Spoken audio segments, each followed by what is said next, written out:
रमादिमूर्तेषु कला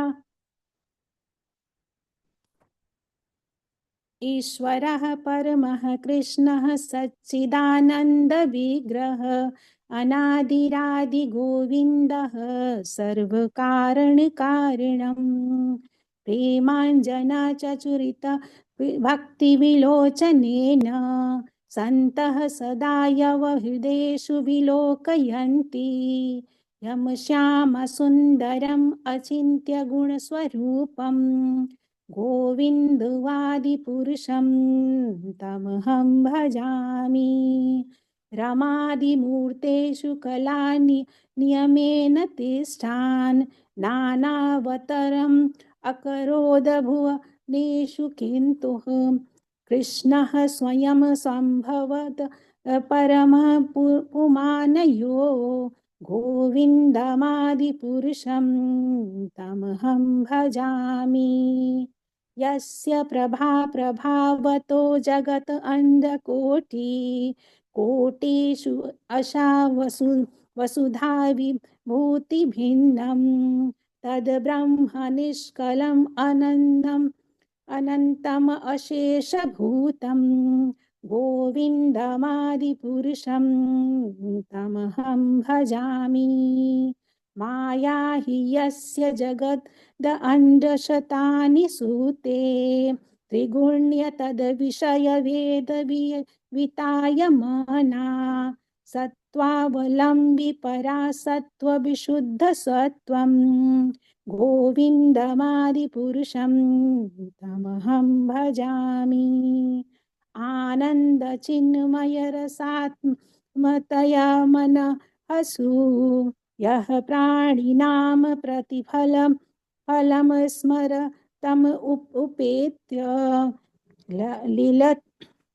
लीलयितेन भुवनानि जयति अजस्रं गोविन्दमादिपुरुषं तमहं भजामि हरे कृष्ण कृष्ण कृष्ण हरे हरे हरे राम राम राम हरे हरे। हरे कृष्णा माता जी, सभी को दंडवत प्रणाम।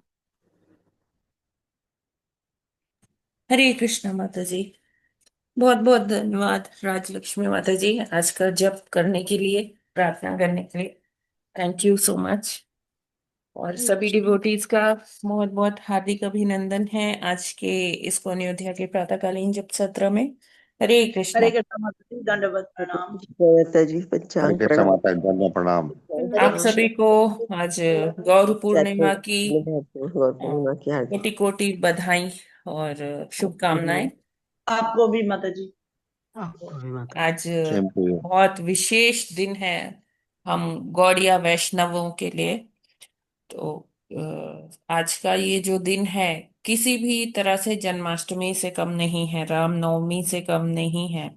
और हमें हमारे जो औदार्य के अवतार हैं श्री चैतन्य महाप्रभु, उनके लिए उनकी करुणा प्राप्ति के लिए, और वैसे तो वो कोई योग्यता देखते नहीं है, अहाइतु की कृपा सब पर लुटाते हैं, लेकिन फिर भी हमारे प्रभु हैं और हमें महाप्रभु हैं, है ना। उनका सब कुछ महा है, महावदान्याय है, महाअवतार है, महाप्रभु हैं। तो हमें उनके लिए जो उनकी कृपा प्राप्त करने के लिए आज बहुत अच्छा एक सुअवसर है कि जब हम ज्यादा से ज्यादा नाम जप करें, ज्यादा से ज्यादा उन्हीं के चिंतन में रहे और कथा सुने और भोग लगाए, 56 भोग लगाइए और उनकी कृपा प्राप्त कीजिए। महाप्रभु ने हमें, मतलब वो जानते हैं कि हम जो लोग हैं ना, हम ज्यादा कुछ कर नहीं पाएंगे, तो इसलिए महाप्रभु ने हमें वो दिया जो हम लोग कर सकते हैं। हमें खाना बहुत पसंद है, हमें नाचना बहुत पसंद है, eating and dancing, party mode में मतलब महाप्रभु ने हमें क्या दिया? पार्टी मोड, कि खूब खाओ और खूब नृत्य करो, है ना। और यही आजकल सभी को पसंद भी है, और ज्यादा हमसे कुछ होगा नहीं। तो महाप्रभु ने कहा कि प्रसाद पाकर खूब अपने को, जैसे कहते हैं ना, रज जाओ, है ना। और उस प्रसाद खूब पाओ, खूब प्रसाद पाओ, अलग अलग वैरायटी का सात्विक प्रसाद पाओ, और खूब नाचो, खूब संकीर्तन करो, खूब नाचो। तो आप देखेंगे भक्ति के जीवन में लोग कहेंगे, अरे ये भक्ति कैसे कर सकते हैं, इतना नीरस है कितना। लेकिन कोई गौड़िया वैष्णवों को देखे तो उनके जीवन में शायद हर दिन एक नया उल्लास, नया एक फंक्शन, एक पार्टी मोड में हम हमेशा ही रहते हैं। कितने, मतलब हम लोग 56 भोग लग रहा है, 108 भोग लग रहा है, 1008 भोग लग रहा है, 5000 भोग लग रहा है ना, मंदिरों में हमारे। और सदैव भक्त जो है इतने उत्साहित रहते हैं। मंगला आरती से देख लीजिए, श्रृंगार आरती, गुरु पूजा, है ना, ये दिन भर जो है कुछ ना कुछ ऐसा चलता रहता है। कीर्तन करते हैं, संकीर्तन करते हैं, उसमें नृत्य करते हैं, मधुर मधुर भजन गाते हैं। तो गौड़ीय वैष्णवों के जीवन में जो है ये कोई नीरसता नहीं है, हमेशा इतना उत्साह रहता है कि हम लोग सदैव उस पार्टी मोड में रहते हैं। तो महाप्रभु हमारी जो है ना, वो जानते हैं कि हमारी क्या कैपेसिटी है, हम लोगों को क्या अच्छा लगता है। तो उन्होंने हमें उसी मोड में अपनी कृपा दे दी। तो हमें आज के दिन का भरपूर उपयोग करना है, पूरा लाभ उठाना है।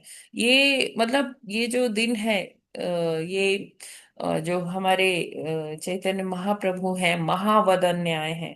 जैसे हम लोग प्रणाम मंत्र में महाप्रभु के बोलते हैं, नमो महावदन्याय कृष्ण प्रेम प्रदायते, कृष्णाय कृष्ण चैतन्य नामने गौतुषे नमः।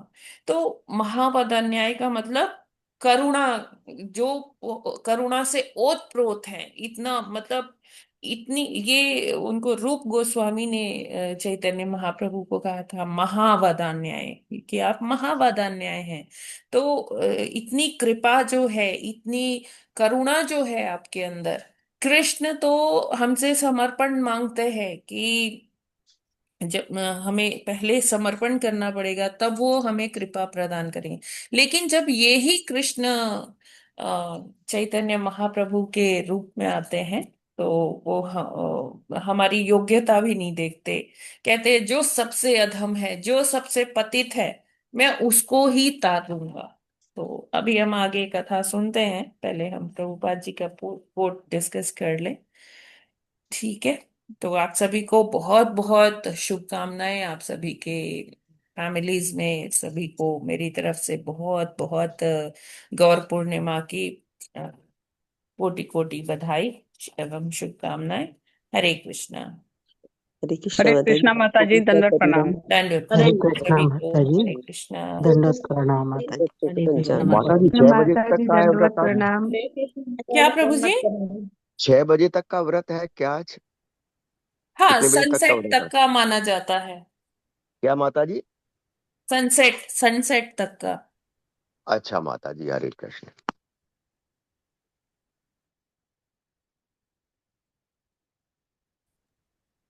तो हम आगे बढ़ते हैं। अच्छा, हाँ, एक और इम्पोर्टेंट सूचना है कि आज आप सभी को पता ही होगा कि आज सूर्य, सॉरी, चंद्र ग्रहण भी है।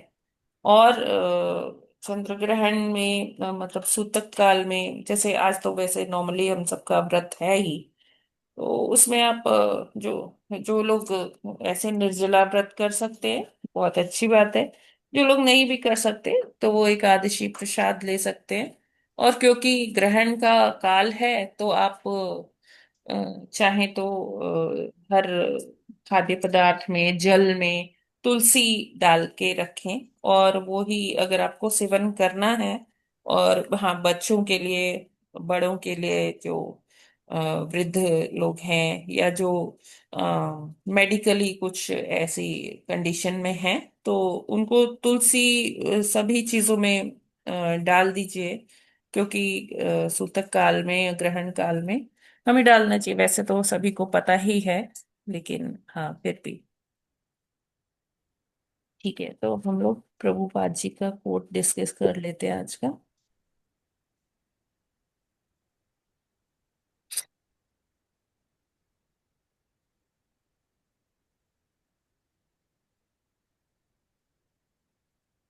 ये विजिबल है क्या? जी माता जी। जी माता जी। जी माता जी विजुअल है।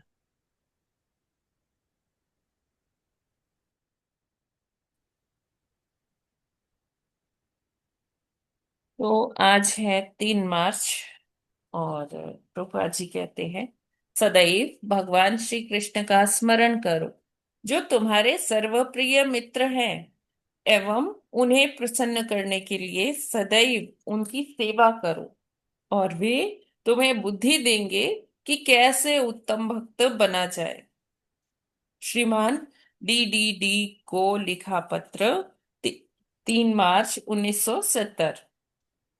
तो यहाँ पर प्रभुपाद जी बताते हैं कि किस प्रकार हमें बढ़ना है, कैसे हम अपना आध्यात्मिक जीवन आगे बढ़ा सकते हैं। तो बताते हैं कुछ, हमें ज्यादा नहीं करना है। हमें सदैव श्री कृष्ण का स्मरण करना है, और उनकी सेवा में लगे रहना। तो जब हम इस तरह से तत्पर रहेंगे अपने इस जीवन में, तो निश्चित है हमें कृष्ण की कृपा प्राप्त होगी। क्योंकि भगवान जो है वो अ, भगवान चाहते हैं कि हम उनके पास आए, ऐसा कुछ करे कि वो हमें अपनी कृपा प्रदान करे। तो जैसे अभी हमने डिस्कस किया कि चैतन्य महाप्रभु ने क्या किया कि जब वो राधा रानी का भाव लेकर आए कृष्ण स्वरूप में, तो उन्होंने सबको संकीर्तन का मार्ग दिखाया। उन्होंने कहा कि भगवान से हमारा, हमें क्या करना है, प्रेम करना है। कोई जरूरी नहीं है कि इतने बड़े बड़े हम वो सारे वेद पढ़ें, सब पढ़ें, है ना। कोई जरूरी नहीं है कि हम बड़े बड़े हवन अनुष्ठान करें। इतना ही काफी है कि हम कृष्ण से प्रेम कर पाए। तो प्रेम करने के लिए हम क्या कर सकते हैं, हम भगवान की जब तक सेवा नहीं करेंगे ना, किसी से भी हमारा प्रेम कब बढ़ता है, जब हम उसकी सेवा करते हैं। एक माँ एक बच्चे की निरंतर, मतलब सारा दिन सारी रात निरंतर 24 घंटे वो बच्चे की सेवा में लगी रहती है ना। और यही सेवा क्या करती है, उसे बच्चे से प्रेम करवाती है ना। प्रेम उसको, उसका हर दिन प्रेम बढ़ता ही जाता है। इसी तरह से जब एक नव विवाहिता वो एक नए परिवार में जाती है, तो पहले से उसका सबसे वो नहीं होता है, ऐसा नहीं है कि सबसे प्रेम है। लेकिन जैसे जैसे वो उनकी सेवा में रत रहती है, सेवा करती रहती है, तो उसको जो है अपने उस नए परिवार से आत्मीयता बढ़ती है, प्रेम बढ़ता है। तो इसी प्रकार जब हम अभी भगवान को नहीं जानते कि भगवान कौन है, कैसे हैं, क्या उनकी क्या लीलाएं हैं, लेकिन जब हम उनकी सेवा में लगे रहेंगे उनसे, तो हमारा प्रेम हर दिन बढ़ता जाएगा। और क्योंकि भगवान तो हमसे प्रेम करते ही हैं, हम उनकी संतान हैं। हमें विस्मृति हुई है, भगवान को तो विस्मृति हुई नहीं है, तो वो तो जानते ही हैं। तो अगर हम एक स्टेप उनकी तरफ बढ़ाते हैं, तो कृष्ण हमारी तरफ 10 स्टेप्स बढ़ाते हैं, 10 कदम बढ़ाते हैं। तो यहाँ प्रभुपाद जी हमें यही शिक्षा दे रहे हैं कि हमें सदैव भगवान के चिंतन में रहना चाहिए। हम कार्य तो अपना करें, भौतिक कार्य भी करने पड़ते हैं हमें, ये भौतिक शरीर मिला है। तो हम अगर भौतिक कार्य भी कर रहे हैं, वो भी कृष्ण का स्मरण करते हुए करें, उनके चिंतन में करें, तो क्या होगा कि वो हमारा भौतिक कार्य भी कहीं ना कहीं आध्यात्मिक हो जाएगा। कृष्ण केंद्र में रहेंगे किसी भी कार्य को करते समय, तो वो हमारा जो कार्य है वो निश्चित रूप से वो आध्यात्मिक कार्य ही हो जाएगा। और धीरे धीरे हमारी चेतना जो है वो शुद्ध होती चली जाएगी, क्योंकि भगवान का चिंतन अगर हम कर रहे हैं, हरि नाम जप कर रहे हैं, हरे कृष्ण कृष्ण कृष्ण हरे हरे, हरे राम राम राम हरे हरे, तो निश्चित ही धीरे धीरे हमारी चेतना पवित्र होगी, चेतना शुद्ध होगी। और हम कृष्ण से और प्रेम करने, जब हम कृष्ण की तरफ इस तरह से बढ़ेंगे, आगे बढ़ेंगे, तो कृष्ण भी हमें हमारी हमें बुद्धि देते हैं। हमें हमारे अंतर्मन में वो ज्ञान प्रदान करते हैं। हमें खुद पता चल जाता है कि हाँ, अब मुझे क्या करना चाहिए। वो कृष्ण हमें अंदर से चैत्य गुरु बन के हमें गाइड करते रहते हैं, हमें बताते रहते हैं कि हमें कैसे आगे बढ़ना है। और वो ही हमें गुरु प्रदान करवाते हैं, है ना। और गुरु के माध्यम से वो हमें शिक्षा प्रदान करते हैं, हमें मार्गदर्शन करते हैं। तो इस तरह से हम सदैव उनके चिंतन में रहेंगे, उनका स्मरण करेंगे, उनकी कथा सुनेंगे, उनको भोग लगाएंगे, उनका प्रसाद पाएंगे। अपने जीवन में हर क्षण कृष्ण के प्रति हमारी जो अनुरक्ति है वो बढ़ती रहेगी इस प्रकार। और हम कृष्ण की कृपा के पात्र बनेंगे। और इसी तरह से प्रभुपाद जी कहते हैं कि उत्तम भक्त बना जा सकता है। हमें इसमें कुछ विशेष बहुत बड़ा, बहुत धन की आवश्यकता नहीं है, बहुत हमें बड़े बड़े अनुष्ठानों की आवश्यकता नहीं है। सिर्फ हमें अपनी शरणागति करनी है कृष्ण के प्रति। हमें हर पल, हर क्षण, हर कार्य में कृष्ण को याद करते हुए ही वो कार्य करना है। हरे कृष्णा। जगत गुरु श्रील प्रभुपाद की जय।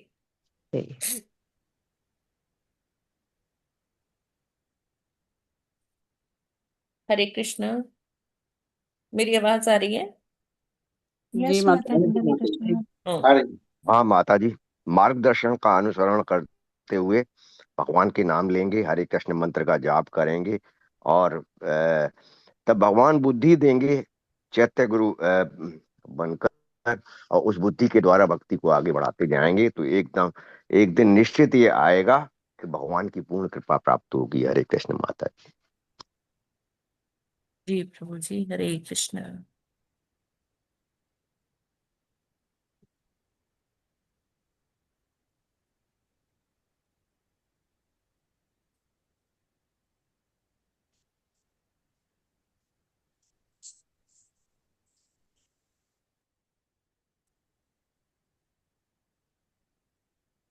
तो अभी हमने थोड़े दिन पहले नित्यानंद त्रयोदशी का उत्सव मनाया था। तो बड़े भाई आ गए हैं, बलराम जी, और आज छोटे भाई की बारी है। और वो कौन है? हमारे चैतन्य महाप्रभु, जिनका आविर्भाव दिवस हम आज मना रहे हैं। वैसे तो हर दिन भगवान का ही होता है, भगवान की लीलाएं कहीं ना कहीं हर वक्त चलती रहती है ना। तो लेकिन आज ये हमारे लिए, हम सभी भक्तों के लिए इतना बड़ा सुअवसर है कि हम महाप्रभु की अ, आविर्भाव दिवस जब ये ऐसे मनाते हैं ना भगवान का, तो भगवान को भी बहुत आनंद आता है कि मेरे भक्त जो है मुझे पुकार रहे हैं, मुझे याद कर रहे हैं, है ना। वैसे तो रोज ही हमें करना चाहिए, ऐसा नहीं है कि आविर्भाव दिवस है या बर्थडे है भगवान का तब उसी में ही हम उनको याद करें, आरती करें।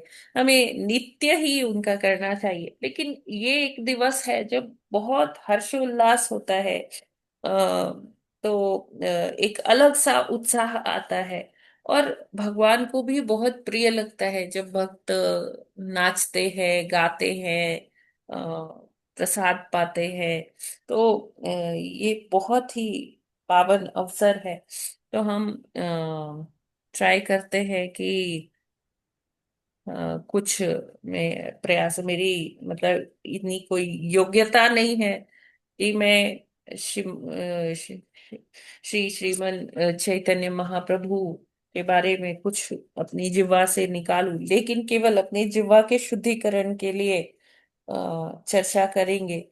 क्योंकि भगवान तो असीमित है एकदम, और उनकी लीलाएं भी, उसका भी कोई छोर नहीं है, कहाँ से शुरू है कहाँ अंत है। हम इतने कम समय में इतने कुछ कर ही नहीं सकते, लेकिन फिर भी एक प्रयास करते हैं कि थोड़ा सा हम महाप्रभु के आविर्भाव के इस सुअवसर पर कुछ उनकी लीलाओं का चिंतन करें। तो जैसे आज ग्रहण काल है, तो जब महाप्रभु का आविर्भाव हुआ तो उस दिन भी ऐसा ही था। और जो उनके माता पिता हैं, जगन्नाथ मिश्र जी और श्रीमती शची देवी, वो बंगाल के बंगाल में रहते थे ना, और शांतिपुर नामक जगह से वो उधर, मतलब वो पूरा नवद्वीप का जो है वो उधर थे। जगन्नाथ मिश्र जी वहां से आए थे, बांग्लादेश के एक गांव से आए थे, मेरे को वो नाम नहीं है हो रहा। और उन्होंने नीलांबर चक्रवर्ती नामक एक ज्योतिषाचार्य जी थे। तो उनको उनको उनके संपर्क में आए और उनकी बेटी शची देवी से उनका विवाह करवाया नीलांबर चक्रवर्ती से। यानी कि नीलांबर चक्रवर्ती कौन है? श्री चैतन्य महाप्रभु के वो नाना जी कह सकते हैं। तो इस प्रकार क्या हुआ कि सबसे पहले जो शची देवी हैं और जगन्नाथ मिश्र जी हैं, उनकी एक संतान होती है, उनका नाम होता है विश्वरूप। और ये जो विश्वरूप है, ये और कोई नहीं बलराम जी ही हैं।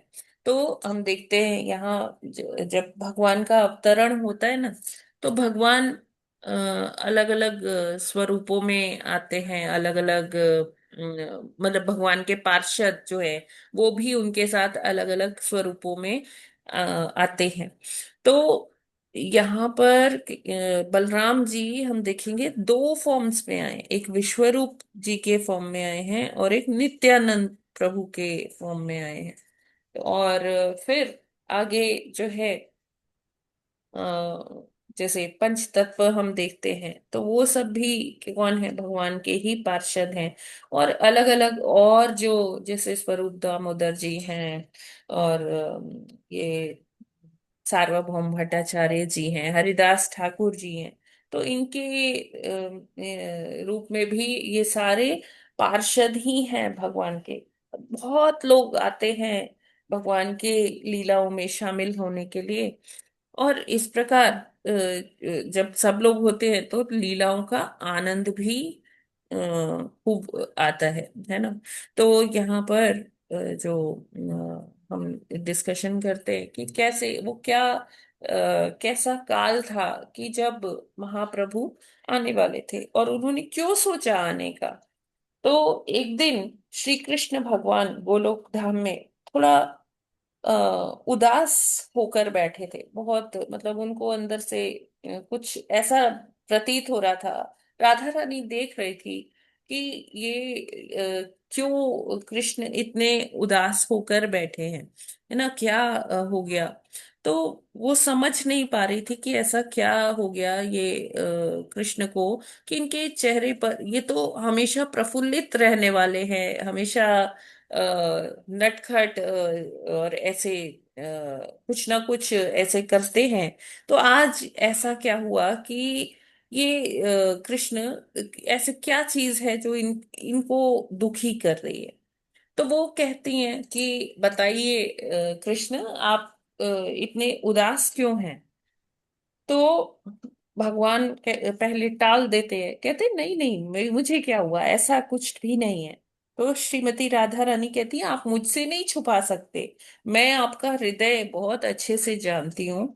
और आप उदास हैं। आप बताइए, आप इतने ये उदासी का कारण क्या है?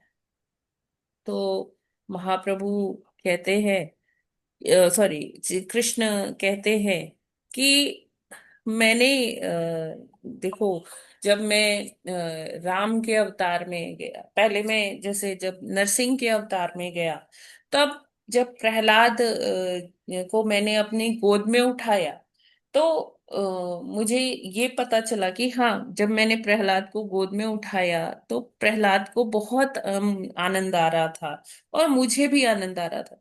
लेकिन मैं इतना ये समझ नहीं पा रहा था कि वात्सल्य कैसा होता है, या माता पिता को कैसा आनंद आता होगा जब वो बच्चे को प्रेम करते हैं, या बच्चे को कैसा आनंद आता होगा जब वो माता पिता का प्रेम प्राप्त करता है।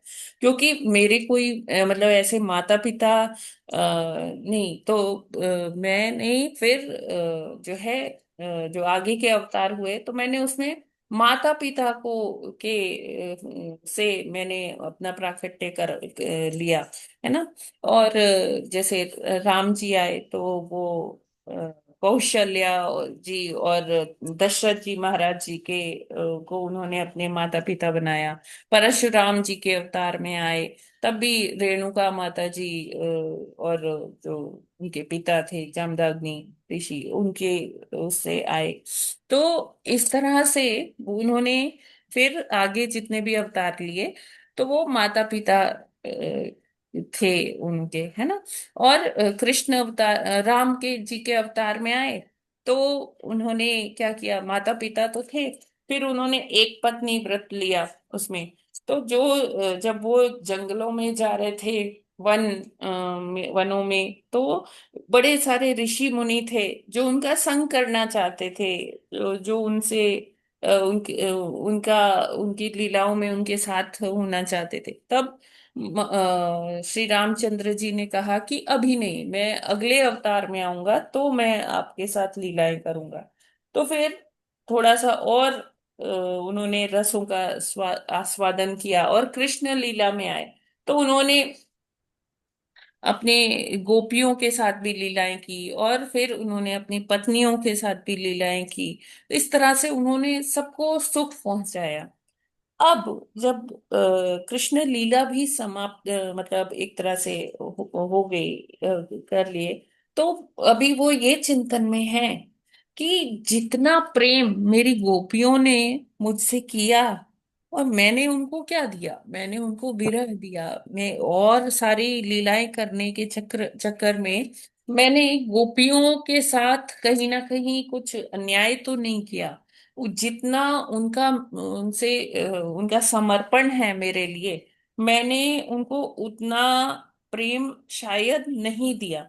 तो भगवान इसी सोच में पड़े थे कि मैं उनको उस भाव में क्योंकि गोपियों का जो भगवान के प्रति वो एक समर्पण है, वैसे समर्पण किसी का नहीं है। और भगवान भगवत गीता के चौथे अध्याय के 11वें श्लोक में कहते हैं, ये यथा माम प्रपद्यन्ते, है ना, कि जो जिस भाव में मुझे याद करता है, ये यथा माम प्रपद्यन्ते तांस्थैव भजाम्यहम् मम वर्त्मानुवर्तन्ते मनुष्याः पार्थ सर्वशः। तो चैतन्य महाप्रभु यहाँ क्या कहते हैं कि जो मुझ पर समर्पण करता है, जिस भाव में मेरे सब पर, मैं उसको उतने ही प्रपोर्शन में, उसी अनुपात में मैं उसके उसको अपनी भक्ति प्रदान करता हूँ, अपना प्रेम प्रदान करता हूँ। तो जैसे अब वो कहते कि जिस प्रकार गोपियों ने जितना समर्पण किया, मैं उनके साथ वो उतना पूरा नहीं कर पाया। कहीं ना कहीं मुझे ये लगता है, मैं समझ ही नहीं पाता कि ये गोपियां इतना मेरी सेवा करती है, इतना मेरा चिंतन करती हैं, और उनको इसके बदले उनको क्या मिलता है? मुझे तो सेवा मिलती है उनकी, तो मुझे तो आनंद आता है, लेकिन गोपियों को क्या आनंद आता है? वो विरह में भी मेरा चिंतन करती है, वो हर तरह से मुझे मेरी सेवा करना चाहती है।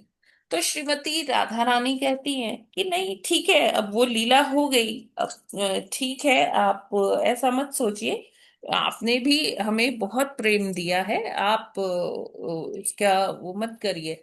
ये तो मतलब हमारा वो है कि हम लोग आपके मतलब ऐसे विरह सहन नहीं कर पाते थे, है ना, लेकिन आपकी इसमें कोई गलती नहीं है, आपको तो और लीलाएं करनी थी, तो आप उदास मत होइए, आप ऐसे उदास अच्छे नहीं लगते। तो बोले कि नहीं, मेरे को वो जानना है कि क्या गोपियों का क्या भाव है, वो किस प्रकार इतना समर्पण करती है और उनको इसमें क्या आनंद मिलता है। तो वो बोलते हैं कि अभी मेरे को एक ऐसा अवतार लेना है कि जिसमें मैं गोपियों का भाव जान सकूं। तो कृष्ण तो राधा रानी कहते हैं कि आप वो कर नहीं पाओगे। तो देखिए, जब भगवान की बात आती है ना, तो ये होता है कि भगवान पूर्ण है, कोई भी चीज ऐसी नहीं है जो वो हम उनको पूर्ण पुरुषोत्तम कहते हैं। तो कोई भी भाव, कोई भी वस्तु ऐसा नहीं है जो भगवान धारण ना कर पाए, जो भगवान कर ना पाए, है ना, कुछ भी अपूर्ण नहीं है भगवान के संदर्भ में। तो भगवान क्या कहते हैं कि ऐसा है, राधा जी, आप मुझे मैं ऐसे जा रहा हूं लीला करने, तो आप मुझे अपना भाव दे दीजिए। तो तन तो कृष्ण का होगा, लेकिन भाव आपका होगा, तभी मैं ये जान पाऊंगा कि ये जो गोपियों का समर्पण है, भाव है, स्पेशली आपका जो भाव है वो मेरे प्रति क्या है, आप इतना प्रेम मुझसे कैसे कर पाती है, मेरे अंदर ऐसा क्या है कि आपको मुझसे इतना प्रेम है। तो मैं अपने बारे में भी जानना चाहता हूँ। तो राधा रानी कहती हैं कि आप वो भाव संभाल नहीं पाओगे, तो लेकिन कृष्ण कहते हैं नहीं, मेरे को ये करना ही है। तो राधा रानी जैसे, जब कोई वीवीआईपीज आते हैं, तो आपने देखा होगा कि सुरक्षा का घेरा बनते हैं, एक घेरा बनता है सुरक्षा का, फिर दूसरा घेरा बनता है, तीसरा घेरा बनता है। तो ऐसे ही जब कृष्ण ने हठ किया राधा रानी का भाव लेने का, तो राधा रानी ने कहा कि इसमें तो आपको तीन तरह से सुरक्षा प्रदान करनी पड़ेगी कि आप वो भाव संभाल पाओ। तो भगवान कहते हैं कि भगवान अभी वो आतुर हैं, वो ये गोपियों का भाव जानने के लिए। तो वो तन श्री कृष्ण का होता है, अंदर क्या होता है, भाव राधा रानी का। और ऊपर से, अब कृष्ण का तो वर्ण कैसा है, कृष्ण कैसे वर्ण के हैं? हम्म। सामवंत के। श्याम अभी वर्ण, श्याम श्याम वर्ण। वर्ण माता जी। तो श्याम वर्ण। अभी राधा रानी कहती हैं कि अभी आपको वर्ण भी मैं अपना देती हूँ, गौर वर्ण, है ना। तो अंदर भाव किसका है? राधा रानी का है। राधा रानी। शरीर किसका है? कृष्ण का है। और इस शरीर पर राधा रानी ने अपना वर्ण दे दिया, गौर वर्ण दे दिया। ठीक है। हम्म। फिर और राधा रानी ने क्या कैसे आई उनके साथ? गदाधर पंडित जो है वो श्रीमती राधा रानी ही हैं। और इस तरह से तीन तरह से भगवान को वो भाव के साथ संभालने के लिए राधा रानी उपस्थित होती। सुरक्षा। हाँ, भाव राधा रानी का, वर्ण राधा रानी का, और स्वयं गदाधर पंडित के रूप में राधा रानी। इस तरह से तीन हम्म। प्रकार से राधा रानी उनको है, उनके साथ है, कृष्ण के साथ है। तो क्या होता है कि जब ये गौर लीला होने वाली होती है, तो उसमें सबसे पहले जो आते हैं वो कौन आते हैं? वो अद्वैताचार्य जी आते हैं, जिनका आप देखते हैं बड़ी बड़ी दाढ़ी होती है, वृद्ध, सबसे जो पंच तत्व में लेफ्ट हैंड साइड होते हैं, सबसे एक्सट्रीम लेफ्ट में, वो कौन है? अद्वैताचार्य जी हैं।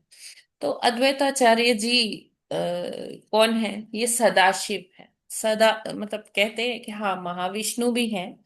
तो भगवान, वो तो महाविष्णु, नारायण, वो तो भगवान स्वयं ही है। लेकिन मेनली वो जो अद्वैताचार्य जी हैं, वो कौन है? वो सदाशिव हैं। जो आध्यात्मिक जगत में जो शिव हैं, उनको हम सदाशिव कहते हैं।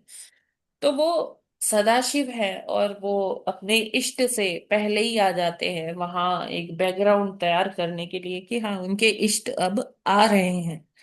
तो वो महाप्रभु के मतलब जो पिताजी हैं जगन्नाथ मिश्र, वो उनकी जनरेशन में के हैं, अद्वैताचार्य जी।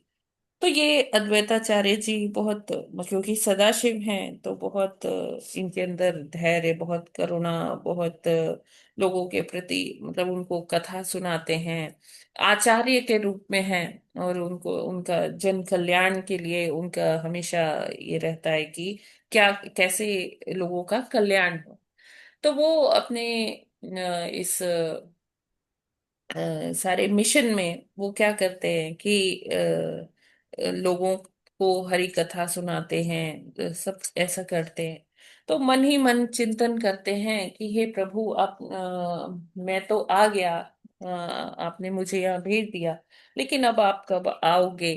आप ये जो कलयुग चल रहा है, लोग इसमें बड़े ही इनका जो बुद्धि है वो भी दूषित हो रही है, इनके आचार विचार वो सब भी दूषित हो रहे हैं। तो अभी आपको आना पड़ेगा, जल्दी आना पड़ेगा।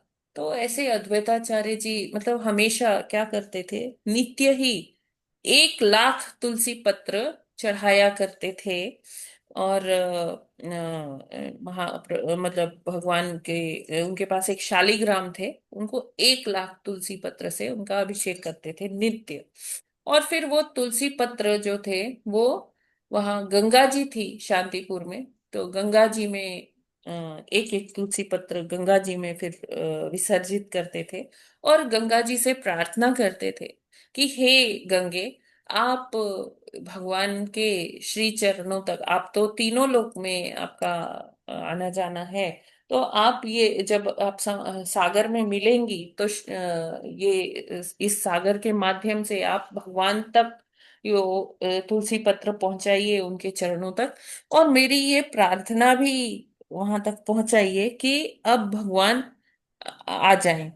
तो ऐसे रोज प्रार्थना किया करते थे, रोज प्रार्थना किया करते थे।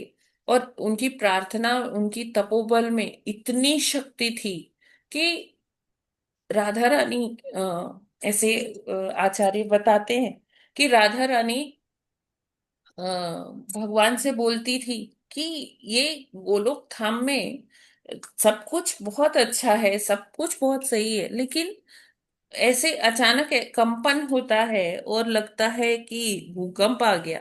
तो कृष्ण कहते हैं कि नहीं, यहाँ पर भूकंप तो आ नहीं सकता, गोलोक धाम में कोई भूकंप नहीं आता, ये तो भूमि की बात है, ये तो धरती पे होता है, ये तो भौतिक जगत में होता है कि भूकंप आते हैं। तो श्रीमती राधा रानी कहती है लेकिन मुझे कंपन महसूस होता है। तो ऐसा कौन है कि जिसके कारण यहाँ कंपन हो रहा है? तो भगवान बताते हैं कि ये मेरा भक्त है, ये सदाशिव है। वो गए हैं वहां भौतिक जगत में, और लीला हमारी प्रारंभ होने वाली है, तो वो हमको पुकार रहे हैं, उनके, उनका तपोबल है, वो हमको पुकार रहे हैं इसलिए। तो अभी हम भक्त हमारा पुकार रहे हैं, तो हमें जाना ही है, अभी ये समय हो गया है। तो अद्वैताचार्य नित्य ही प्रार्थना किया करते थे और पुकारा करते थे, गौरांगा गौरांगा गौरांगा। तो इस प्रकार ऐसी स्थितियां बनी कि महाप्रभु के रूप में भगवान स्वयं कृष्ण के तन में श्रीमती राधा रानी का भाव लेकर अवतरित होने का उनका समय आता है। तो जब ये जगन्नाथ मिश्र जी और शची माता जी, ये लोग के एक एक पुत्र हो चुका था। उसके बाद 8 बार शची माता जी कंसीव की, मतलब गर्भवती हुई। लेकिन 8 बार उनका मिसकैरेज हो गया, उनका क्या कहते हैं, हाँ, गर्भपात हो गया। और फिर वो शची माता जी ये सोचती थी कि कहीं उनसे कुछ अपराध हुआ है, कुछ तो है, कि ये ऐसा क्यों हो रहा है उनके साथ। बार बार बहुत दुखी रहती थी कि इस प्रकार 8 बार ऐसे गर्भपात हो जाना, क्या मुझसे जरूर कुछ पाप हुआ है, कुछ ऐसा हुआ है। तो वो हमेशा इतनी सतर्क रहती थी कि कहीं उनसे कोई अपराध ना हो। हमेशा, जैसे पहले लोग जो है साधुओं को बहुत मान सम्मान किया करते थे, जब भी साधु दिखते थे उनको दंडवत करते थे, उनको प्रणाम करते थे, उनको भोजन कराते थे, अपने घर में बुलाते थे। तो इसी प्रकार जगन्नाथ मिश्र जी और शची माता जी सभी साधुओं का बहुत आदर सत्कार किया करते थे। और सबसे जो है आशीर्वाद लिया करते थे। तो और शची माता जी, उनके पास एक वो दामोदर के रूप में भगवान जी थे। दामोदर भगवान की वो नित्य ही पूजा किया करती थी और उनसे प्रार्थना किया करती थी कि उनको अ, अपने जैसा ही पुत्र दे दीजिए। तो क्या एक दिन ऐसे ही चिंतन करते करते शची माता जी अ, सो जाती है, उनको नींद आ जाती है, वो सो जाती है। और स्वप्न में वो क्या देख रही हैं कि जगन्नाथ मिश्र जी उनके पति और वो वहां जाते हैं, जगन्नाथपुरी गए हैं दर्शन करने के लिए। और जो पतित पावन जगन्नाथ जी हैं, जो बाहर ही द्वार पर ही जगन्नाथ जी बड़े से हैं, जो बाहर से ही दिखते हैं। तो वो उनका दर्शन करती हैं, अंदर जाती हैं, तो उनको ऐसा आभास हो रहा है कि जगन्नाथ जी जो इतने विशाल जो विग्रह के रूप में वहां विद्यमान है, वो ऐसे छोटे छोटे छोटे होते चले जाते हैं। और उनके हाथ भी आ जाते हैं, उनका आंखें भी जैसे नॉर्मल बच्चों की होती है उस तरह से हो जाती है, और वो छोटे छोटे एक शिशु के रूप में होके माता के गर्भ में आ जाती है। ऐसा उन्होंने देखा। और वो बहुत ही, मतलब उनके अंदर बहुत एक उमंग सी आ जाती है। और इस तरह से वो अपने पति को बताती हैं, जगन्नाथ मिश्र जी को बताती हैं कि उन्होंने ऐसा एक स्वप्न देखा। पता नहीं वो स्वप्न था कि वो सही था, उनको कुछ समझ में नहीं आ रहा था। तो जगन्नाथ मिश्र कहते हैं कि इसमें आपको बहुत विचलित होने की जरूरत नहीं है। जगन्नाथ जी का दर्शन इतना मंगलकारी होता है, इतना शुभ होता है।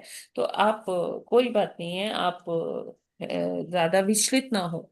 और ऐसे ही वो धीरे धीरे उनमें ऐसे, जैसे गर्भवती स्त्रियों में जो लक्षण होते हैं, धीरे धीरे उनमें वो विकसित होने लगते हैं।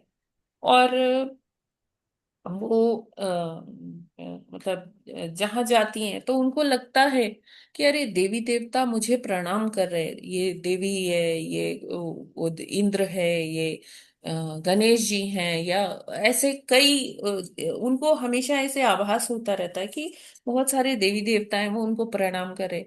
वो मंदिर जाती है तो उनको लगता है कि गाय उनको प्रणाम कर रही है। वो जब ऐसे देखती है तो उनको लगता है कि पेड़ पौधे जैसे उनको अभिवादन कर रहे हैं। तो इस तरह से उनको विचलित होती है कि ऐसा क्या हो रहा, क्या क्यों हो रहा है। तो वो अपने पति से ये साझा करती हैं कि मुझे समझ में नहीं आ रहा कि ऐसा ये क्या हो रहा है। और कैसे मैं ये समझूं। तो जगन्नाथ मिश्र जी मन में सोचते हैं कि इनको ऐसे ही फीलिंग आ रही है। कहते हैं कोई बात नहीं, ठीक है, आप इसको सहज सहज रूप में ही लीजिए।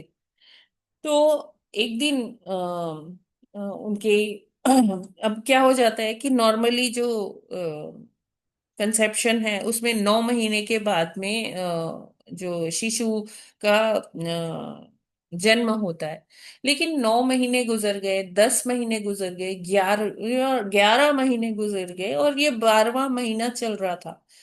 तो अभी दोनों ने सोचा कि ये क्या हो रहा है। तो उन्होंने क्योंकि शची माता के जो पिताजी थे ना, वो बहुत ही विख्यात ज्योतिषाचार्य जी थे, नीलांबर चक्रवर्ती जी। तो जगन्नाथ मिश्र जी ने उनको बुलाया कि आप आइए हमारे यहाँ और जरा विचार कीजिए कि ये क्या है।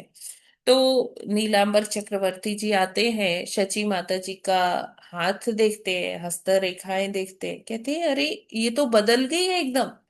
उनके हस्त में क्योंकि वो उनकी पुत्री थी, उन्होंने उनका हाथ कई बारी देखा था। लेकिन अभी क्या हो गया है, हस्त रेखाएं बदल गई हैं। वो हस्त में ऐसे कहीं शंख बजा बना है, कहीं चक्र बना है, कहीं ध्वजा बनी है, कहीं पद्म बना है। इस तरह से उनको दिख रहा है, और वो विचलित हो रहे हैं नीलांबर चक्रवर्ती महान ज्योतिषाचार्य जी कि ये उनकी पुत्री के हाथों की रेखाएं कैसे बदल गई हैं।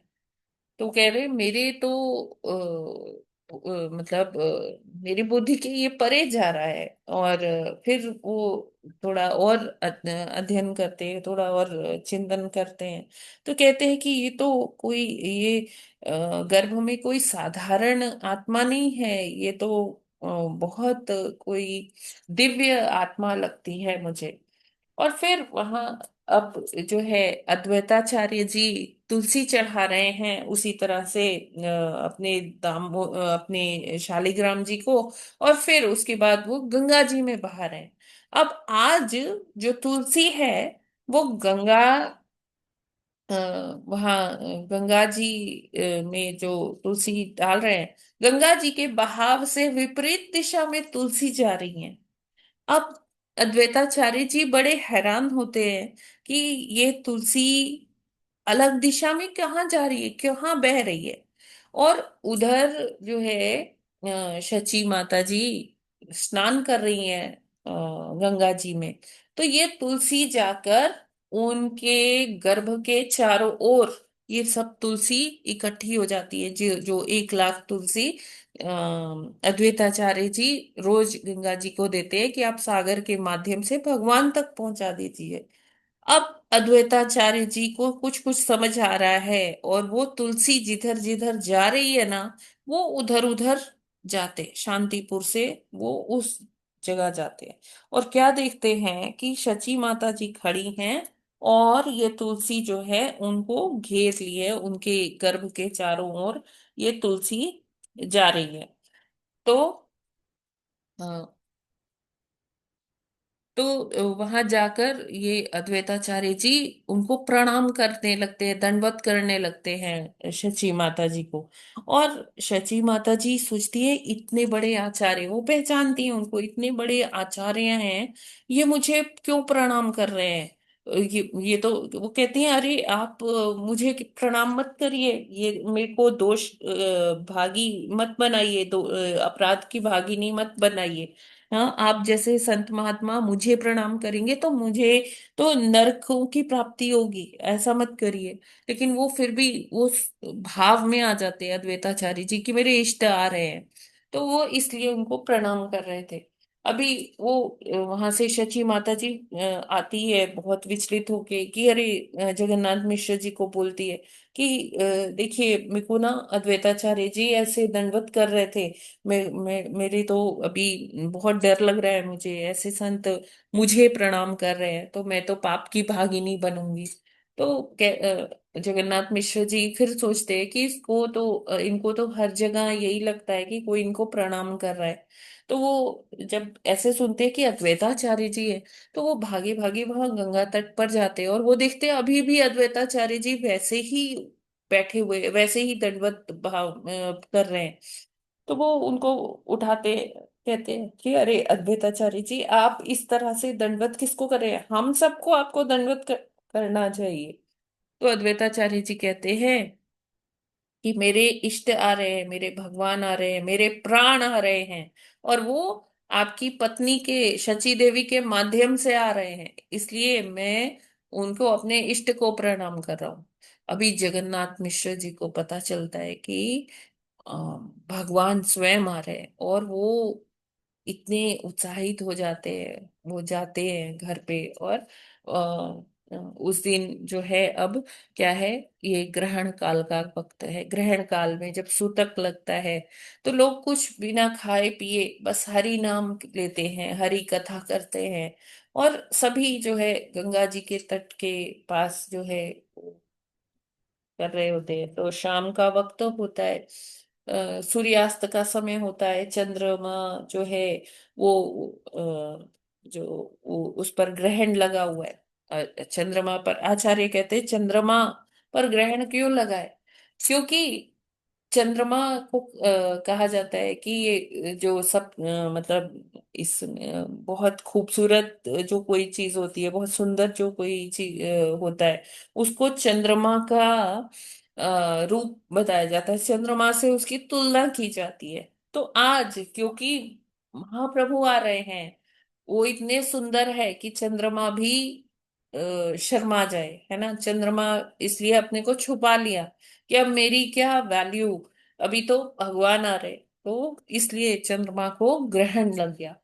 तो जब ग्रहण काल होता है, तो सब ऐसे पुकार रहे हैं, हरी हरी हरी हरी हरी हरी, है ना।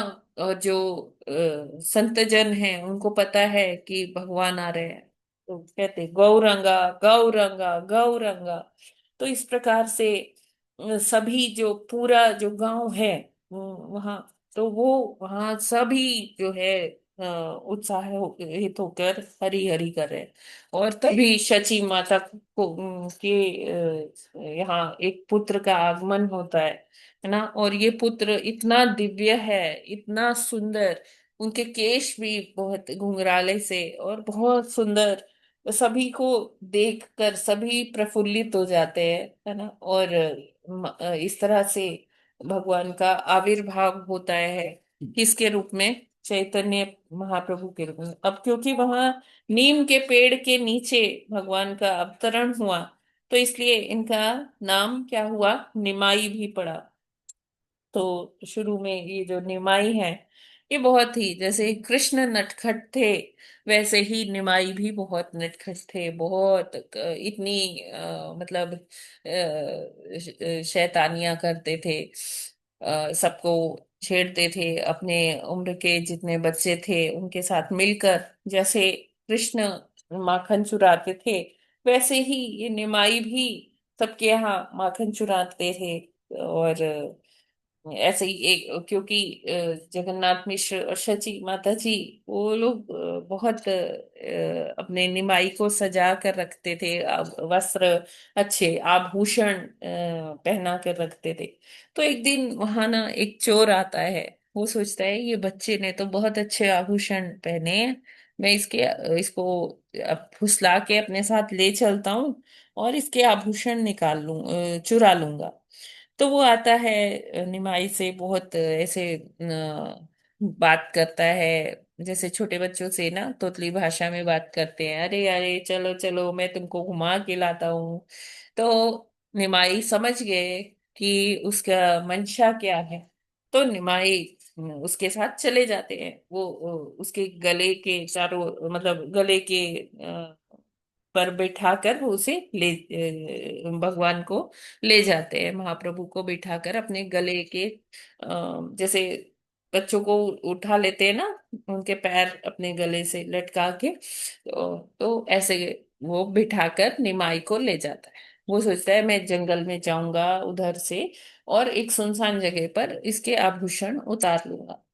तो अब वो चलता है, और निमाई ऐसी माया फैलाते हैं कि वो घूम कर ही वहां पर बार बार जो है, वहीं जगन्नाथ मिश्र के घर के आगे ही आ जाता है। फिर कहता है कि अरे मैं क्या हो रहा है, मैं बार बार दिशा भ्रम हो रहा है क्या मुझे, बार बार मैं चकरा जा रहा हूँ, इधर ही आ जा रहा हूँ।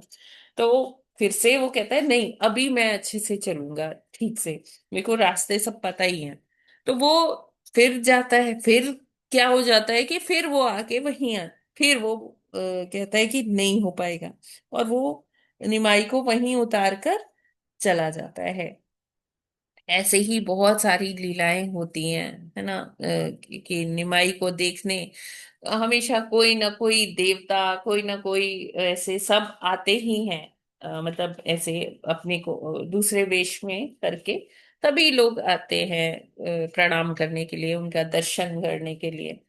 और धीरे धीरे निमाई बड़े होते हैं, स्कूल जा मतलब गुरुकुल जाते हैं, तो वहां पर जो शिक्षा देते हैं, है ना, तो वो टीचर से वो निमाई को इतना ज्यादा आता है ना, चाहे वो कोई भी सब्जेक्ट हो, व्याकरण हो, संस्कृत हो, कुछ भी हो, लिटरेचर हो, वो हमेशा अग्रगण्य होते हैं उसमें।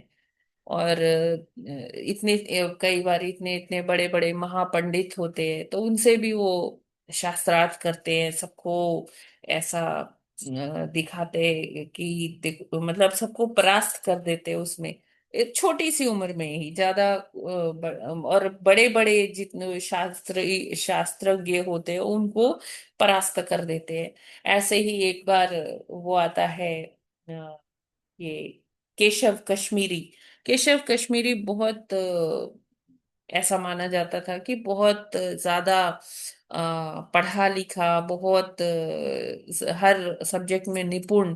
तो वो क्या करता था, वो सबको सबसे शास्त्रार्थ करता था और सबको परास्त करता हुआ जाता था।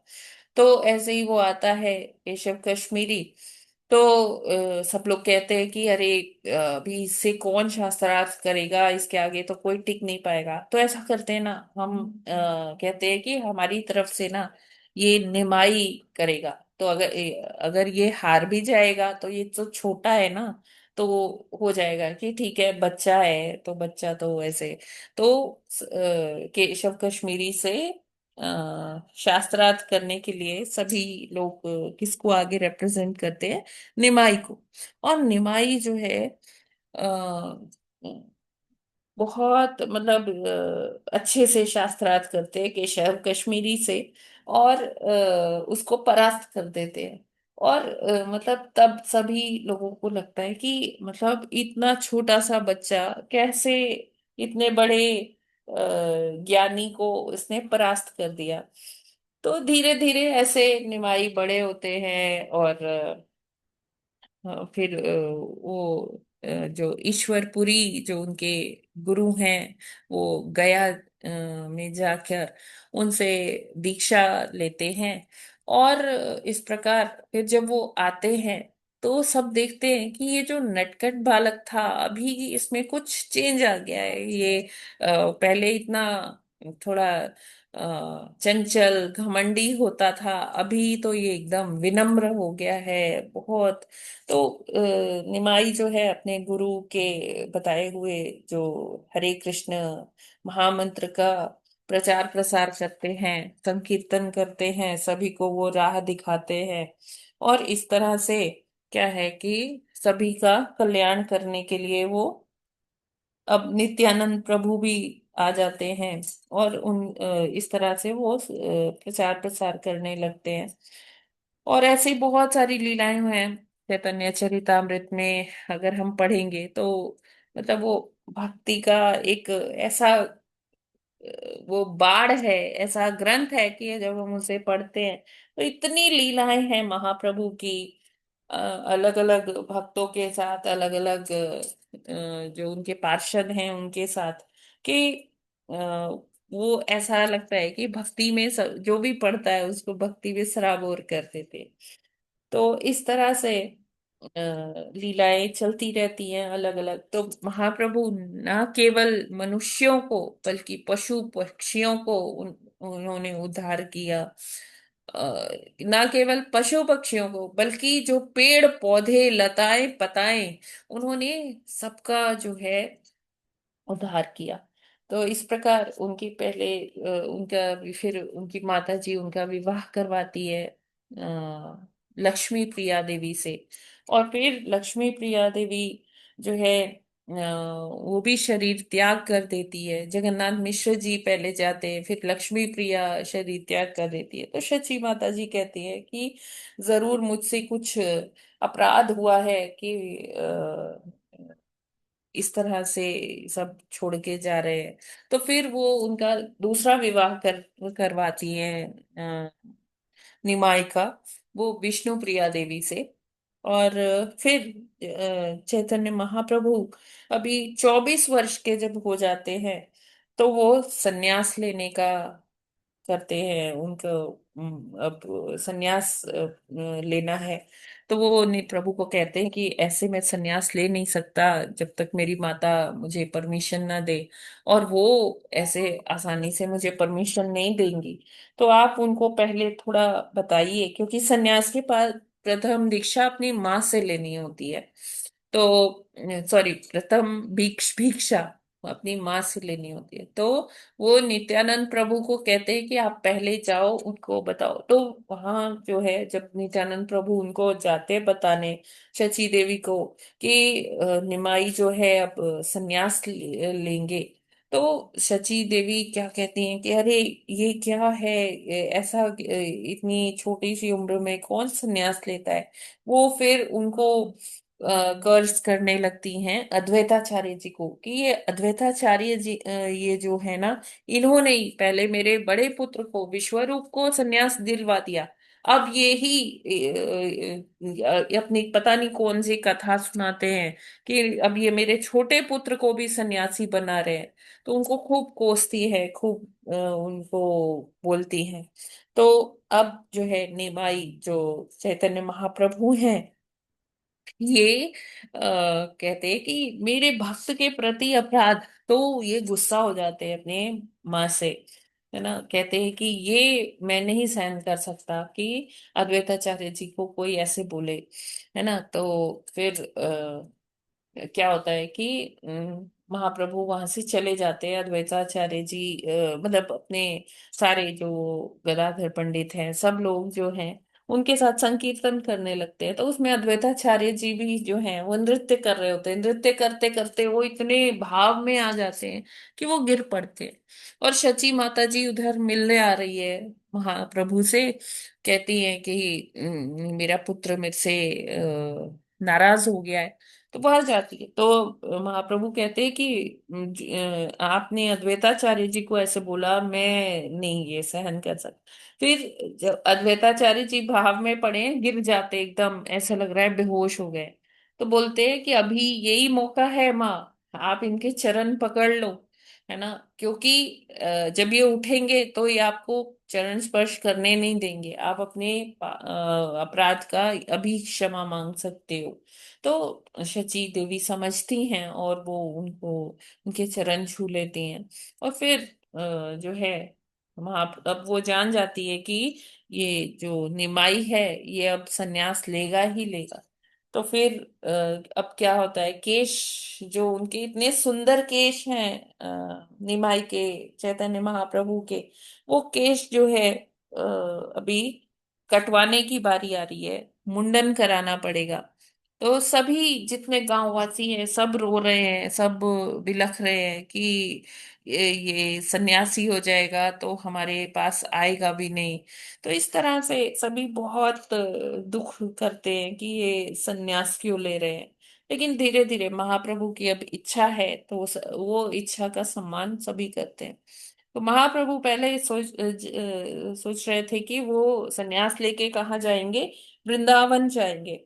लेकिन शची देवी कहती है कि देखिए मेरी अब वृद्धावस्था है, अभी वृंदावन तो बहुत दूर है, और यहाँ हम बंगाल में हैं। तो आप ऐसा करो कि वृंदावन मत जाओ, आप जगन्नाथपुरी जाओ। जगन्नाथपुरी भी वृंदावन ही है। तो महाप्रभु माँ की ये बात मान लेते हैं और वो जगन्नाथपुरी आके रहते हैं, क्योंकि उनकी माँ कहती है कि यहाँ बंगाल से तो कोई ना कोई जाता आता रहता है ये जगन्नाथपुरी, और जगन्नाथपुरी से भी लोग इधर आते रहते हैं, तो हमें आपका हालचाल मिलता रहेगा। तो इस प्रकार महाप्रभु फिर जगन्नाथपुरी आते हैं अपने सभी पार्षदों के साथ में, और वहाँ लीलाएं होती है हरिदास ठाकुर के साथ, रामानंद राय के साथ, और वो जो राजा है, राजा प्रताप रुद्र, उनके साथ मतलब ऐसी बहुत सारी लीलाएं हैं, हम उसमें नहीं प्रवेश करेंगे।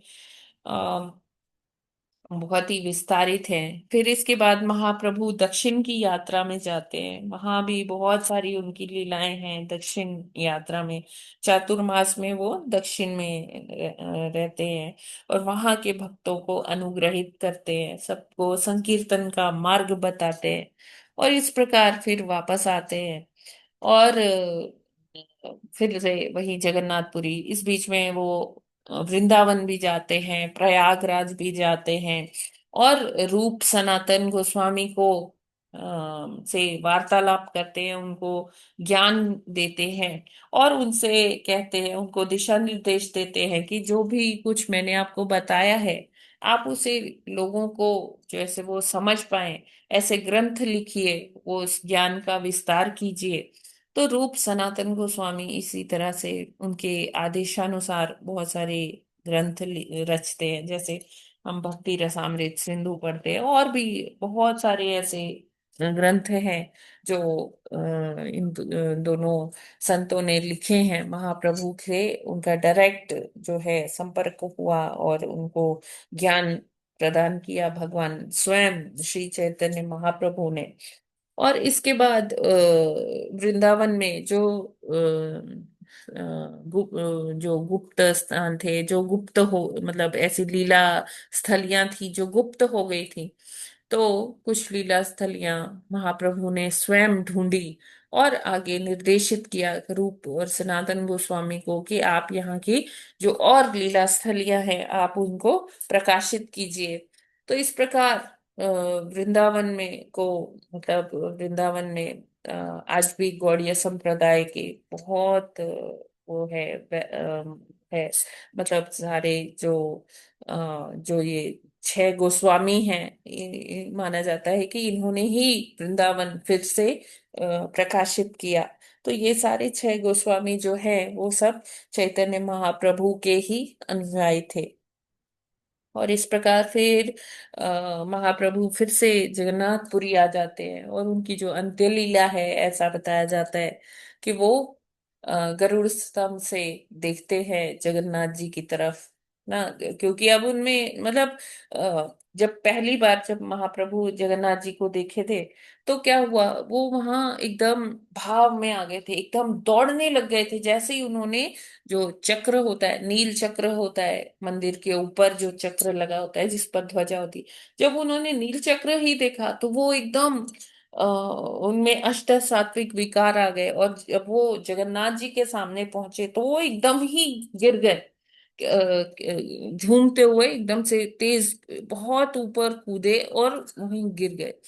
तो क्या हुआ, ऐसा क्यों हुआ? क्योंकि भाव किसका है? राधा रानी का है। सामने कौन है? कृष्ण है, जगन्नाथ जी के रूप में।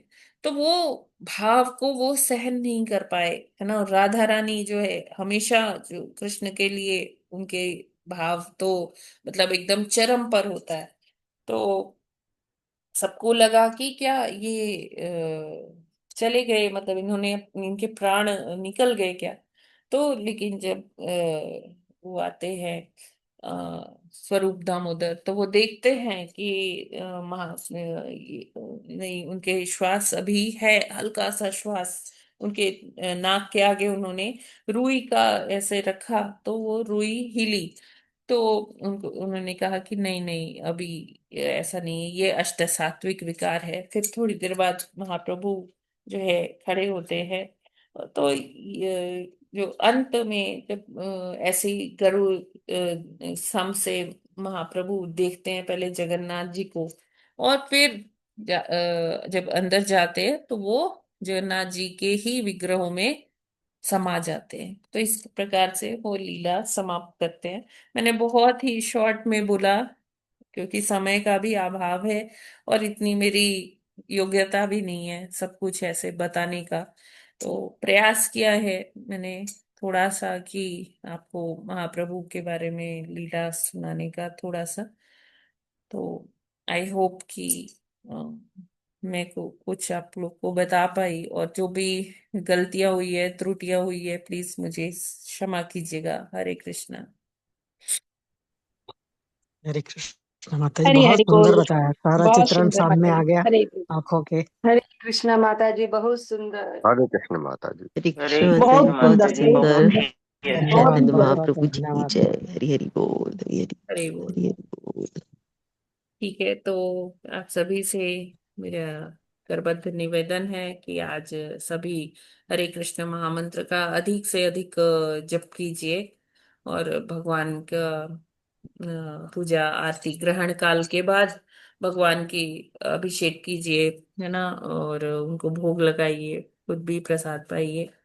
इस तरह से आप सभी का ये आज का गौर पूर्णिमा का दिन मंगलमय हो, ऐसी कामना है। हरे कृष्णा। माता जी धन्यवाद। हरे कृष्ण पंचांग हरे प्रणाम। कृष्ण माता जी, इस हरे महाप्रभु कृष्ण माता जी, पंचांग हरे प्रणाम। कृष्णा कृष्ण माता माता जी, जी, दंडवत दंडवत प्रणाम। प्रणाम। यस, थैंक यू माता जी। किसी का कोई माता जी, टिप्पणी, दंडवत कोई प्रणाम। प्रश्न तो नहीं है इसमें? हरे कृष्णा माता जी, दंडवत हरे प्रणाम। हरे कृष्णा। कृष्ण माता जी, दंडवत प्रणाम। नहीं, किसी का कोई प्रश्न तो नहीं है, कोई टिप्पणी नहीं आप माता करना जी, चाहते हैं? बहुत अच्छा बताया आप। बहुत अच्छा लगा माता जी की कथा बस सुन माता के। जी ये है कि भगवान कृष्ण तो जो है समर्पण से देते हैं भक्ति, और जो है ज्ञान प्रकाशित करते हैं, परंतु ये इस वजह से महान है उन्हीं का रूप होते हुए भी कि बिना समर्पण के भी। और खास बात ये भी पता पड़ता है माता जी इनकी भक्ति से कि भक्ति में इतनी शक्ति है, पेड़ पौधों पशु पक्षी उनको भी उन्होंने भक्ति दी। मतलब हम भी जो भक्ति कृष्ण की करें या चैतन्य महाप्रभु की भी साथ में करें, तो वो इतनी फलदायी है कि जब पेड़ पौधे लताएं पताएं पशु पक्षी कीड़े मकोड़े भी लाभान्वित होते हैं, तो हम भी जो है आवश्यक रूप से हरि नाम लेते हुए हरि कृष्ण मंत्र का जप करते हुए जरूर लाभान्वित होंगे, और भगवत भक्ति प्राप्त करके आगे आध्यात्मिक मार्ग पर उन्नति करते हुए जाएंगे। और आचार्यों और सुबह जो जो मार्गदर्शन दिया जाता है उसका अनुसरण करते हुए बहुत लाभदायक रहेगा। हरे कृष्ण माता। जी जी प्रभु जी, थैंक यू। तो एक बार मैं सोच रही थी कि हम लोग गौर आरती पढ़ लें क्या? जय माता जी। जी माता जी ठीक जरूर। है, थोड़ा माता जी, सा। हाँ बस। कि बजयो जयो गौरचंदे, आरती को शोभा, जाना भी तट बने, जग मान लोभा, जाना भी तट बने, जग मान लोभा, कि बदक्षिणे निताय चंद बामे गदाधर, निकटे अद्वैत श्रीनिवास छत्रधार, के बसी अच्छे गौरचंदेर रत्न सिंहासने, आरती करे न ब्रह्मा आदिदेवगणे, कि बनरा हरि आदि करे चामर ढुलाए, संजय मुकुंद बासु घोषाति गाए, कि बशंख बाजे, घंटा बाजे, बाजे करताल, मधुर मृदंग बाजे, परम रसाल, मधुर मृदंग बाजे, परम रसाल, कि बहू कोटि चंद्र चीनी बदन उज्ज्वला, गलते से बाणमाला कोरे छालमाला कि शिवा शुक नारद प्रेमी गद गाद भक्ति विनोद देखे गौरार संपाद भक्ति विनोद देखे गौरार संपाद जय गौरनिताय गौरनिताय गौरनिताय जय गौरनिताय जय जय प्रभुपाद प्रभुपाद प्रभुपाद श्रील प्रभुपाद जय जय गुरुदेव गुरुदेव गुरुदेव श्रील गुरुदेव श्री गौर प्रेमानंदे हरि हरि हरि बोल हरि बोल, हरि हरि हरी बोल। हरी बोल। हरे माता जी वो कृष्ण शुचि सुत अष्टकम भी गाते हैं ना? क्या हरे कृष्ण माता जी। अष्टकम यस माता जी शुचि अष्टकम जी। जी जी शची अष्टकम शचि, हाँ शचि सूता अष्टकम, अष्टकम यस माता जी वही हम लोग भी आज हाँ हाँ ग्वालियर में सामूहिक माता जी जी लोग जी सब जी गाएंगे। नहीं वो सही कह रही सिखाया गया वो। जी मैं गा सकती हूँ आप यदि हाँ बिल्कुल बिल्कुल बिल्कुल अ, माता जी गाइए वो सीखी थी जी। श्री शचि सुत अष्टकम। नव गौरवरं नव पुष्पशरं नव भावधरं नव लास्यपरं नव हास्यकरं नव हेमकरवरं प्रणमामि शचीसुतगौरवरम् नव नवध्यो नवग्रे प्रेमयुतं नवनीतशुचं नववेशकृतं नवप्रेमरसं नवधाविलासतशुभप्रेममयं प्रणमामि शची सुतगौरवरम् हरिभक्ति परं हरिनामधरं करजाप्यकरं हरिनाम परं नयने सततं प्रणयाश्रुधरं प्रणमामि शची सुतगौरवरम् सततं जनता भवतापहरं परमार्थपरायण कहाँ गया? यस माता जी सततं जनता भवतापहरं परमार्थपरायण लोकगतिं नवलेरेहकरं जगतापहरं प्रणमामि शचीसुतगौरवरम् निज भक्तिकरं प्रिय चर निज भक्ति करं प्रिय चारुलं नटनर्तननागरराजकुलं कुलकामिनी मानसलास्यकरं प्रणमामि शची सुतगौरवरम्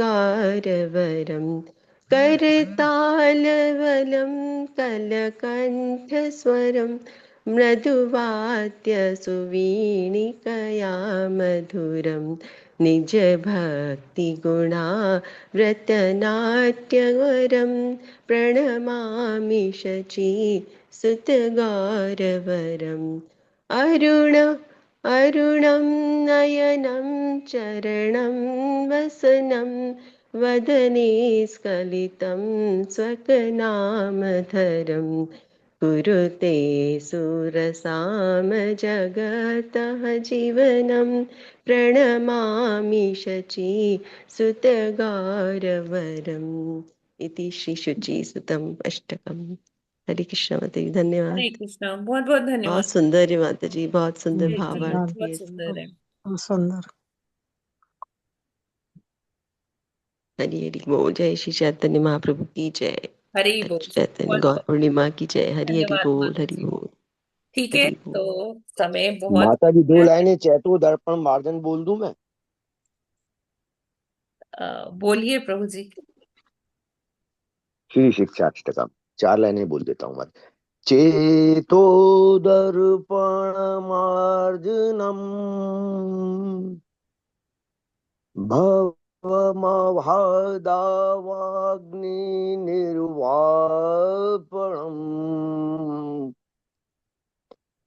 श्रीयकेवर चंद्रिका वितीर्णम् विद्यावधू जीवनम्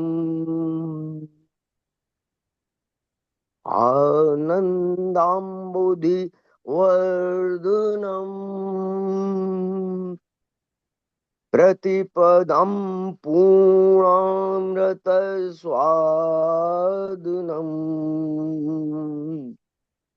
सर्वात्म स्नपनं परम् विजयते श्रीकृष्ण संकीर्तनम्। हरे कृष्ण। पूर्वी माता जी 4 लाइन। थैंक यू प्रभु जी, बहुत बहुत धन्यवाद। आप सभी का बहुत बहुत धन्यवाद आज के इस सत्र में प्रतिभाग करने का। बहुत बहुत आपको शुभकामनाएं एक बार फिर से गौर पूर्णिमा की। इसी के साथ हम आज का ये सब सत्र यहीं पर हरि माता जी, हरे कृष्ण। क्लोज करते हैं, समाप्त करते हैं। कल फिर मिलते हैं 5 बजे सुबह जपा सेशन में। हरे कृष्णा, हरे कृष्ण, हरे हरे कृष्ण, कृष्ण, कृष्ण हरे कृष्ण, हरे हरे, हरे हरे हरे, राम, हरे हरे राम, राम हरे हरे राम, राम राम राम राम। राम हरे हरे हरे। गौर प्रेमानंदे, हरि हरि हरि हरि बोल। हरि बोल। बोल, हरि हरि बोल।